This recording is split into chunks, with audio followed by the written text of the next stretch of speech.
예수님은 육체를 갖고 이 땅에 오신 하나님 자신이십니다. 이사야서 43장입니다. 이사야서 43장 11절입니다. 이사야서 43장 11절 같이 읽습니다. 곧 나는 여호와라. 나 외에 구원자가 없느니라. 자, 이 말씀은 수없이 반복되는 구약 성경의 표현입니다. 하나님은 자기를 선포하십니다. 나는 여호와라. 언약의 하나님, 창조주입니다. 그런데 자신을 구원자라고 선포하며 나 외에 구원자가 없다라고 선언합니다. 여호와 자신 외에 구원자는 없습니다. 그런데 왜 예수 믿습니까? 성경은 수십 번 반복합니다. 여호와 외에 구원자는 없습니다. 구원자는 오직 여호와 한 분이십니다.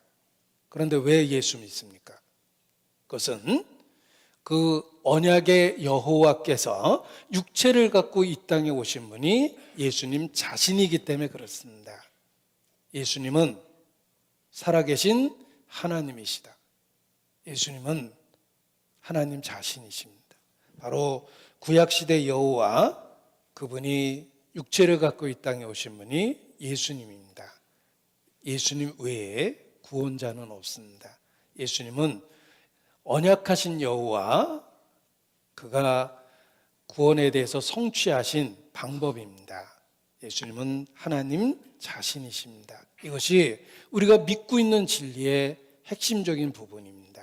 그런데 이 핵심적인 진리를 부정하고 비난하고 폄하하는 사람들이 있습니다. 그런 아류가 많이 있는데, 아류라고 이야기한 건 대표적인 어떤 잘못된 교단이 있고 그 잘못된 교단에서 파생된 여러 교단들이 있습니다. 그런 데서 예수님을 폄하합니다. 대표적인 교단이 여호와 증인입니다. 실명을 거론하는 이유는 제발 잘못된 거 믿지 말라는 뜻입니다. 여호와 증인이나 또는 그 아류에 속한 교단에서는 예수님을 첫 번째 피조물이라고 주장하고 단지 천사일 뿐이라고 주장합니다. 예수님의 위치를 폄하시킨 거예요. 그리고 자신들이 옳다는 그 아집에 사로잡혀서 우리들의 신앙을, 예수님을 살아계신 하나님이라고 믿는 우리들의 신앙을 비난하기도 합니다. 그리고 거기서 끝난 게 아니라 잘못은 점점 부패되는 것이기 때문에 잘못된 대로 나아가게 돼 있습니다. 잘못된 걸 붙잡으니까 그 다음에는 영혼이 없다라고 가르치고 그 다음에는 지옥은 없다 이렇게 가르치곤 합니다. 그래서 여호와 증인에서 잘못 가르치고 있는 것 3개, 예수님의 신성 삼위일체를 부정하며 영혼을 부정하고 지옥이 없다라고 그러는 겁니다. 그리고 그걸 따라하는 교파들이 자신들만이 진리를 갖고 있는 것처럼 그렇게 오만한 모습으로 우리가 믿는 진리를 폄하하고 조롱하고 비웃곤 합니다. 그래도 우리는 담대하게 고백할 수밖에 없습니다. 성경이 증거하는 그 말씀을 붙잡고 예수님은 살아계신 하나님이십니다. 육체를 갖고 이 땅에 오신 하나님 자신이십니다. 이것이 우리가 믿고 있는 진리입니다. 여호와 하나님, 언약하신 그 하나님은 추상적이고 모호하고 멀리 있는 듯합니다. 그러나 그 언약을 성취하시며 육체를 갖고 이 땅에 오신 예수님은 드디어 하나님을 생생하게 우리에게 계시해 준 겁니다. 여러 부분 여러 모양으로 말씀하셨던 그 하나님께서 이 마지막 때 아들로 우리에게 말씀하셨다. 직접 육체를 갖고 이 땅에 오셔서 하나님의 말씀을 우리에게 직접 가르쳐 준 분이 바로 예수님입니다. 이제는 태초부터 있었던 그 생명의 말씀을 우리가 직접 귀로 들었고 눈으로 보았고 주목하고 우리가 보았으며 우리 손으로 만진 바 된 것입니다. 이는 아버지와 함께 계시다가 우리에게 나타나신 바 된 자입니다. 바로 예수님이에요.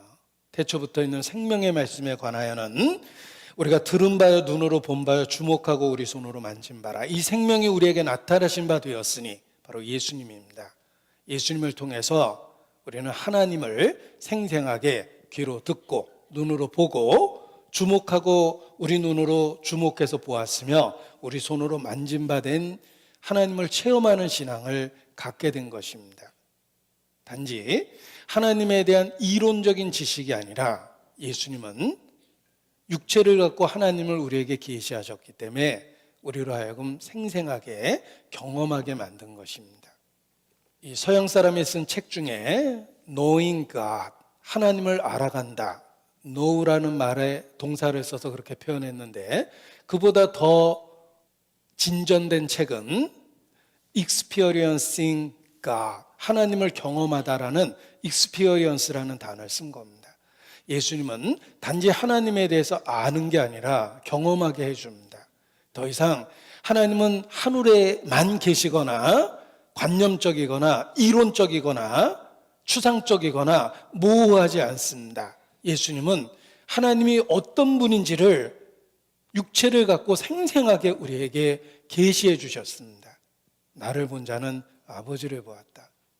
예수님은 하나님 자신이기 때문에 그렇습니다. 우리가 무엇을 믿습니까? 육체를 갖고 이 땅에 오신 하나님을 믿습니다. 그의 이름은 예수. 그분은 왜 이 세상에 오셨습니까? 그리스도입니다. 우리를 구원하기 위해서 구원자가 되셨습니다. 어떻게 구원하셨습니까? 구속. 십자가의 죽으심으로 우리의 죄값을 갚아주셨습니다. 우리가 믿는 진리를 글로 쓰면 짧은 문장으로 쓸 수 있을 것입니다. 하나님이 사람이 되셔서 우리를 위하여 십자가에 죽고 부활하셨다.